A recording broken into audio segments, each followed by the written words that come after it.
प्रथम थर पर ओडिशा रे आयोजित होगाकू जाउछि कबाडी महाकुंभ। 30 राज्यर 400 रु ऊर्ध्व खेलाड़ी एही प्रतियोगिता रे भाग नेबाकू जाउछंती। 5टी डिपार्टमेंटाल दलर 50 रु ऊर्ध्व खेलाड़ी एवं 100 रु ऊर्ध्व ऑफिशियल मध्य प्रतिनिधित्व करिवे।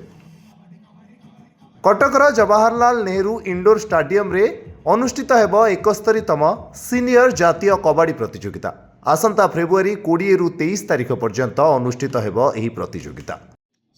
चलित वर्ष आमेचर कबाडी फेडरेशन ऑफ इंडिया एही सम्मानजनक 71तम सीनियर कबाडी प्रतियोगिता आयोजन करने ओडिशा कबाडी एसोसिएशन को दायित्व दैछन्ते।